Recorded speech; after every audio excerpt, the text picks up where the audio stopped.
Rohit Sharma T20 ప్రపంచ cup గెలిచాడు. Champions ట్రోఫీని అందించాడు.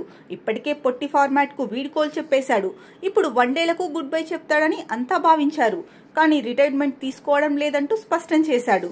ఈ క్రమంలోనే వన్డే ప్రపంచ కప్ 2027 వరకు ఉంటాడని క్రికెట్ వర్గాలు చెబుతున్నాయి. అలాగే ఐసీసీ టెస్ట్ ఛాంపియన్షిప్ ఫైనల్లోనూ ఆడాలనేది అతడి అభిమతంగా ఉందనేది వారి అంచనా. రోహిత్ అనుకున్న విధంగా భావిస్తే మాత్రం అంతర్జాతీయ క్రికెట్ కెరీర్ మరో 2 ఏళ్ల పాటు కొనసాగే అవకాశం ఉంది. దక్షిణాఫ్రికా, జింబాబ్వే, నమీబియా ఆతిథ్యంలో వన్డే ప్రపంచ కప్ 2027 టోర్నీ జరగనుంది. ఐసీసీ WTC ఫైనల్ కూడా అదే ఏడాది ఉంది. ఈ రెండింటినీ గెలిచి ఘనంగా కెరీర్ కు వీడ్కోలు పలకాలనేది రోహిత్ భావన అని క్రికెట్ వర్గాలు తెలిపాయి. కాగా రోహిత్ శర్మ మరో నెల రోజుల్లో 38వ సంవత్సరంలోకి అడుగుపెట్టనున్నాడు. 2027 నాటికి అతడికి 40 ఏళ్లు వస్తాయి. అప్పటి వరకు కొనసాగాలంటే ఫిట్నెస్ తో పాటు బ్యాటింగ్ లో ఫామ్ అత్యంత కీలకం. Team India assistant coach Abhishek Nair తో కలిసి రోహిత్ పనిచేయనున్నట్లు తెలుస్తోంది. రాబోయే 2 ఏళ్లలో భారత్ 27 వన్డేలు ఆడే అవకాశం ఉంది.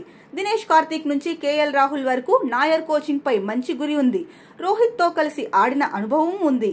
అయితే టెస్టు భవిష్యత్తుపై మాత్రం ఇంకా క్లారిటీ రాలేదు. గత బోర్డర్ గవాస్కర్ ట్రోఫీలో రోహిత్ ప్రదర్శన గొప్పగా ఏమీ లేదు.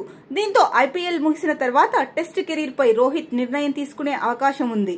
ఇంగ్లాండ్ తో జూన్ లో టెస్ట్ సిరీస్ జరగనుంది. అప్పుడు ప్రపంచ టెస్ట్ ఛాంపియన్షిప్ 4వ సీజన్ మొదలవుతుంది.